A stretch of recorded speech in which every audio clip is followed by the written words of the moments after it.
శాసనసభ తరపున ధన్యవాదాలు. పల్లె సింధూరారెడ్డి. థ్యాంక్ యూ అధ్యక్ష. ఆంధ్రప్రదేశ్లోని వాల్మీకి బోయలు అధ్యక్ష, మరీ ముఖ్యంగా రాయలసీమ ఇంకా కోస్టా ప్రాంతంలో వారు చాలా వెనుకబడి ఉన్నారు అధ్యక్ష. వీళ్ళు ఆర్థికంగా, సామాజికంగా ఇంకా రాజకీయంగా కూడా బాగా వెనుకబడి ఉన్నారు. కనీసం జీవనం గడపడానికి కూడా చాలా ఇబ్బందులు పడుతుంటారు అధ్యక్ష. ఎందుకంటే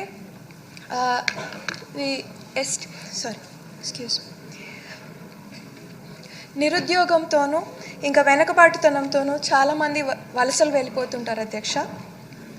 వీళ్ళని ఎస్టీ జాబితాల్లో చేర్చాలని మీ ద్వారా ప్రభుత్వాన్ని కోరుతున్నాను అధ్యక్ష.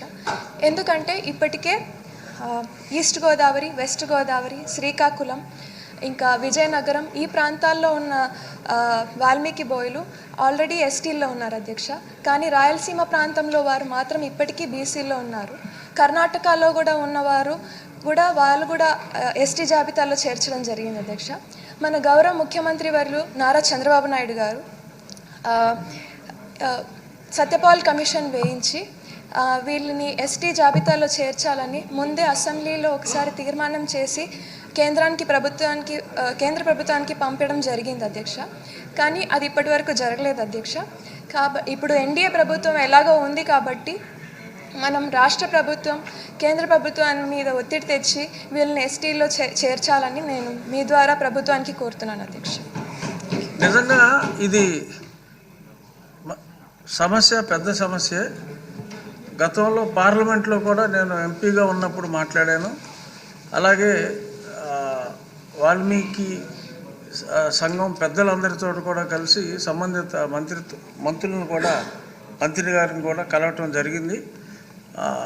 మళ్ళీ పర్సూ చేస్తే అవుతుందన్న ఆశాభావం ఉంది. అధ్యక్ష, గౌరవ సభ్యురాలు చెప్పిన విషయం వాస్తవం. ఆ రోజు శాసనసభలో కూడా తీర్మానం చేసి గవర్నమెంట్ ఆఫ్ ఇండియా పంపించాం.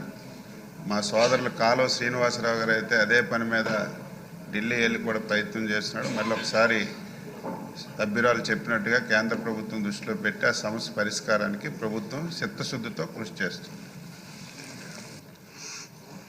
శ్రీరామ్ రాజగోపాల్ గారు లేరా? కావ్య కృష్ణారెడ్డి గారు.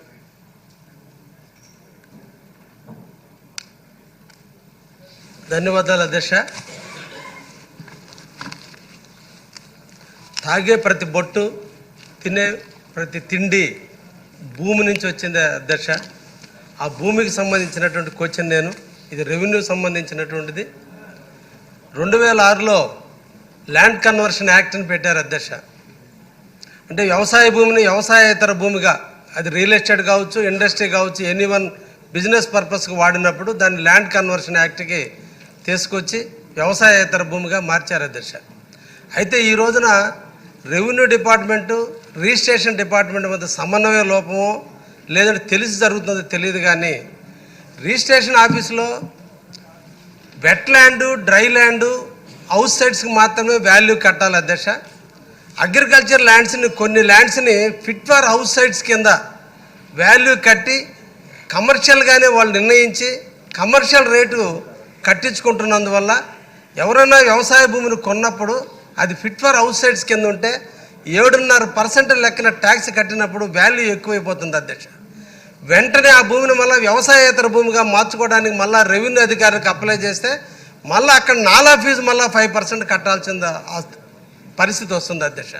2 సందర్భాల్లో 2 రకాలుగా నష్టపోతున్నారు అధ్యక్ష రైతు. ఒకటి వ్యవసాయపరంగా 7.5% కట్టాల్సి వస్తుంది, అది ఒరిజినల్గా వ్యవసాయ భూమి. కానీ రెవెన్యూ వాళ్ళు రిజిస్ట్రేషన్ అప్పుడే రిజిస్ట్రేషన్ ఆఫీసులో దాన్ని ఫిట్ ఫర్ హౌస్ సైట్స్గా చూపించిన కారణాన అక్కడ వాల్యూ ఎక్కువైపోయినందువల్ల అక్కడ గవర్నమెంట్కి ఆదాయం వస్తుంది. దాన్ని మళ్ళీ ల్యాండ్ కన్వర్షన్ పోయినప్పుడు అక్కడ 5% నాలా కట్టించుకున్నందువల్ల అక్కడ ఉంది. దీనివల్ల రియల్ ఎస్టేట్ రంగంలో దాదాపు 125 రంగాలు అభివృద్ధి చెందేటువంటి రంగంలో ఈరోజు రియల్ ఎస్టేట్ వ్యాపారస్తులకి ఇది గుదిబండగా మారింది అధ్యక్ష. దీని మీద చాలా సమస్యలు మా దృష్టికి వస్తున్నాయి. తప్పకుండా ఎక్కడో ఒక ఫీజు కట్టించుకోవాలి తప్ప 2 ఫీజులు కట్టించుకోవడం అయితే కరెక్ట్ కాదు. దీన్ని సవరిస్తే బాగుంటుందని మీ ద్వారా రెవెన్యూ మంత్రి గారికి తెలియజేస్తున్న అధ్యక్ష. ధన్యవాదాలు. Thank you speaker sir. గౌరవ సభ్యులు కావ్య కృష్ణ గారు చెప్పింది, గౌరవ ముఖ్యమంత్రిగా ప్రమాణ స్వీకారం చేసిన తర్వాత ఎన్నో సంస్కరణలు తీసుకురావాల్సిన అవసరం ఉంది రెవెన్యూలో అని చెప్పి ఈ నాలా విషయం మీద కూడా అధ్యయనం చేశారు సార్. తప్పకుండా ఏదైతే ల్యాండ్ ఓనర్స్ ఉన్నారో ఏదో ఒకటే ఒక ఫీజు కట్టాలి, తప్పకుండా 2-3 ఫీజు కట్టకూడదని ఒక లక్ష్యంతో, అదే దాంతో పాటు అధ్యక్ష మన ప్రాపర్టీలో ఏదన్నా కట్టుకునే విధంగా హక్కు మనకే ఉండే విధంగా కట్ చేసే ఒక డెవలప్మెంట్ ఛార్జెస్ తప్ప ఇవన్నీ కూడా తీసేయాలని చెప్పి ఒక అధ్యయనం చేస్తా ఉన్నాం అధ్యక్ష. త్వరలో ఒక శుభవార్త కూడా కావ్యకృష్ణ గారికి తప్పకుండా తెలియజేస్తాం అధ్యక్ష. థ్యాంక్ యూ అధ్యక్ష. ధన్యవాదాలు. ఉగ్ర నరసింహారెడ్డి గారు. సార్ నమస్తే సార్.